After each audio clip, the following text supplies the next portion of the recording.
Alright guys, this is Edgar, also known as not the corner but the edge, from the Smiling Fish team, and today I was going to give you a Battlin Boxer deck profile. So, of course, you can see the main cards, I would say. Lead Yolk, of course, Destruction, Survival, and then Switch Hitter, who gets you your special summons very easily. He's your main card, I guess I could say, your main go-to guy. So let's get to it. We have 18 monsters, 12 traps, and 10 spells. So for the monster lineup, we actually have 3 switch hitters, of course. Now switch hitter is the one that special summons another Battlin Boxer from your graveyard. The turn you do this, you can only special summon Battlin Boxers. So, switch hitter into either another switch hitter, or headgeared, etc. And what I do sometimes is I'll go switch hitter, Glassjaw, and Glassjaw will punch for that 2000, and then switch hitter will attack for 15 before I go and overlay. See? Because even if they have something like Mirror Force, Glassjaw will still go off, and we'll get his effect, and then we'll just get to recycle that switch hitter. So it's not that bad, actually, getting to attack with them. Of course, if your opponent has something that is obviously 2000 defense or 2100 or less, then you need to go Lead Yolk. If it's less than 2000, of course, you can swing it with the Glassjaw. So 3 headgeared, because you need that power to send stuff to the graveyard. And it sort of helps being able to survive being destroyed by battle once per turn. Spar. Spar is one of those that is kind of tricky to figure out how many you're going to run, but I run 3, considering that I like having an opening hand. I go headgeared and then send a switch hitter and special Spar from my hand and make Lead Yolk first turn. So it helps for those plays. However, Spar does not limit you to only making Battlin Boxers, so sometimes you'll need to make something else. Sometimes you just need that 800 burn with a cowboy, and he can help you get that. So, there's that. Glassjaw, again, a crucial part of the deck. We run 3 of him, so 3 Glassjaw. When he's sent to the grave, you get to pick a Battlin Boxer other than Glassjaw, and add it to your hand. Now, granted, when he's sent to the grave by a card effect is when this will activate. If he's destroyed by battle, it won't work, but he has a clause where if he's selected as an attack target, he self-destructs, just like Utopia would. So, he has that built-in card effect there. But usually you just send him with a headgeared and then add something to your hand. Then we have the counterpunches. Counterpunches. I'm not that big a fan of counterpunch, but I did need to add more monsters, I felt, to this deck. So I'm only running 2. That extra 1000 comes in handy. Now, for some of my tech monsters, I'm running Blaster, the Elemental Dragon Lord. So, Blaster, I use 2 of him. He's really good in this deck. You throw him away with a counterpunch, you blow something up, the counterpunch can banish itself from the hand or graveyard, so it doesn't matter if you throw it away. You can throw away some of these, like Spar. You can throw away Spar, or if you want a target for your switch hitter, you can throw any of them away, except for counterpunch, because he's a 3-star. The other uses are later in the game. If you have these Fire Fists or Battlin Boxers in your graveyard, I kind of miss the Burning Knucklers, but if you have a lot of these fires, you can start banishing them, bring out Blaster, start attacking stuff, and then end phase he'll just come back to your hand, and you'll get to throw him away with another thing for more blasting. Another tech card I use is Weissel. Weissel, I can't stress enough how good it is in this deck. You have all the destruction cards that are out in the meta right now. We have, of course, Draco Sack being one of the most used ones. We have the Prophecy High Priestess. We have stuff like Jaugen. Of course, this wouldn't work too well against Jaugen because it's special summon. But Weissel works very well in this deck. If your opponent attacks a Glassjaw's effect will activate. Then you can chain Weissel onto the Glassjaw effect and special summon the Weissel, and then add a Battlin Boxer to your hand. So he combos stuff well. So that's all the monster lineup. Now for spells. I run one Starlight Road, or spells and traps, I mean. One Starlight Road. It's fairly back row heavy, as I said, 12 traps. So Starlight Road's self-explanatory. As is the Warning. Warning helps a lot in this meta. Just to be able to say no to something. Pay the 2,000. No, I don't think so. Draco Sack, Big Eye, no. Bottomless. Another underrated card. People think, oh, well, Draco Sack is immune to stuff. Well, not if he doesn't have tokens. Bottomless him on tokens. If you're fighting something else, it works against a lot of things. It doesn't have to be E-Dragons. It can be, say, agents. Bottomless and Master Hyperion, there goes one of their heavy hitters, big plays. Some people still running Chaos. Bottomless that Chaos Sorcerer. Bottomless the BLS. It all works. Magic Cylinder.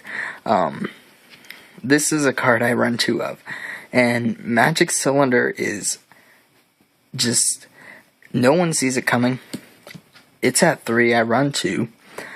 It wins games. Your opponent's trying to attack you, say, with Catastor or something. You go Magic Cylinder. They take 22, and it can make the difference in the game. Call the Haunted, it's a great card. I'm considering changing this. I like running it. I like using the 2. Because in this deck, there's certain little plays I like to make using the Call the Haunted, but it is good for a backup plan. If I have a blaster in the grave, my opponent's trying to smash my face in, Call the Haunted, the blaster, and survive. Torrential, another necessity in this deck. This deck has monster destruction left and right, so another good play for Weissel, and of course a field clear card. And for the last parts of the traps, triple compulse, because in this meta you kind of have to. It deals with so many things. Everything is so fast. Just to put a bump in their road, get rid of their Exceed, Synchro, whatever it is they're using.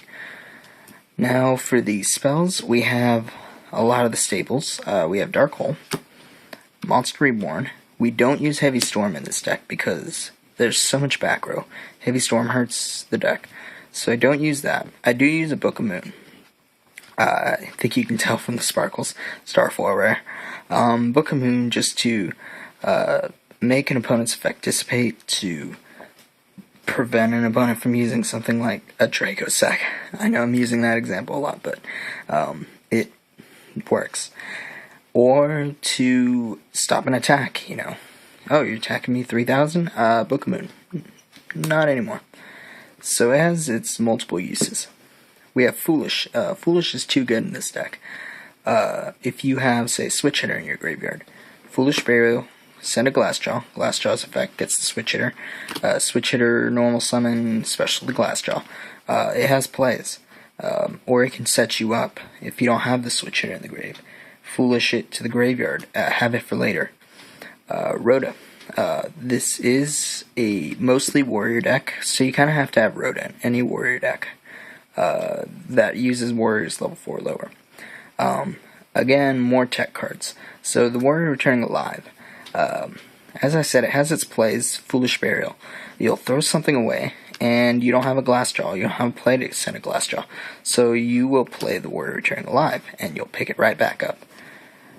Let you go for those plays again. And last but not least, I'm running 2 MSTs in this deck, since I don't have Heavy Storm. MST is my answer to stuff. And people just have started saying that that's not a very good card, being that everything is so full of monster effects. But the 1 or 2 spell or traps that they might set, this is good against them, just because it's they're like their only things that they have. So, say you're fighting Prophecy, and they set a Fate or something, a quick play, and they're ending their turn. Well, you go MST, and you don't have to worry about it later. Of course, it is Prophecy. They do recycle, so you have to keep that in mind. So, now we do Extra Deck. Extra Deck, run 3 Lead Yolk, the main XYZ. If he would be destroyed, and there's Papal Operative, if he would be destroyed by a card effect or battle, and it's not just him, any Battlin boxer, then you can detach one of these XYZ materials and prevent just one of those cards' destruction. Anytime an XYZ is removed from him, he gains 800. So a Tempo tries to get rid of it, he will still gain 800 attack. Just keep that in mind. Photon Papal Operative, very useful for Spirit Reapers or Unknowns, and it's needed sometimes. Cowboy, I just recently got this. Thank you, Drew, one of the fellow fish on the Smiling Fish team. And Cowboy, it's a game changer. Special and defense, 800 could be the difference between game 1, game 2. Now we have Utopia. I just needed stuff in here to throw in to make it 15 cards. I'm not comfortable making an extra deck with less than 15, but Utopia is one of those, where it's 15, where it's just to fill in that 15 gap, 4-star, good effect. So we run 2 of him. Then Blade Armor. A warrior deck needs some of these warrior-specific exceeds. So Blade Armor, that double attack, comes in handy. I use 2 of him. And an Excalibur. I only use the 1, thinking that I might need to make something like Excalibur out of randomness, say, get over an Obelisk.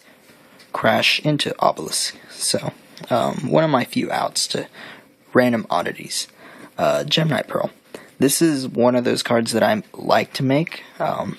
If I can go make something other than, say, my Lead Yolk, then I'll make him. Because I like to have that 2600, I can call the Haunted back instead of, say, my Blaster, and he will stay on the field. Blaster will return himself to my hand, leaving Call the Haunted useless. Now Daigusto Emerald. I like to recycle my stuff. I'm a huge fan doing that. So I put back the Lead Yolks, I put back my Exceeds, I put back stuff that I need. Sometimes I've gone through all my Glass Jaws, or let's say I want my Weissel back. I'll put the stuff back with him.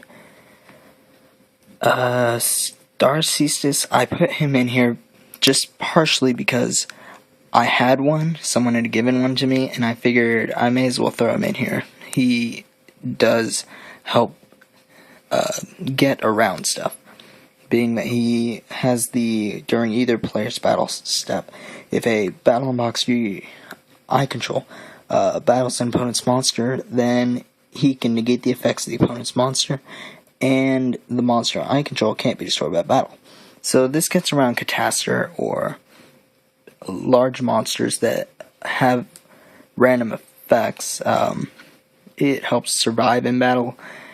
The best thing I can think of at the moment is getting around that one Blackwing that's level 7 Armor Master, I believe it is, who can't be destroyed by battle.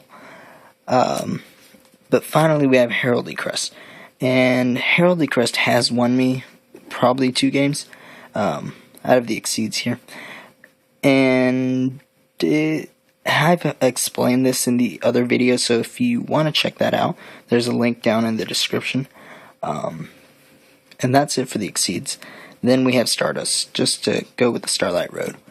But tell me what you guys think for the Battlin Boxer deck. I actually took it to a couple tournaments and went undefeated with it. So just comment, links, like, subscribe, whatever.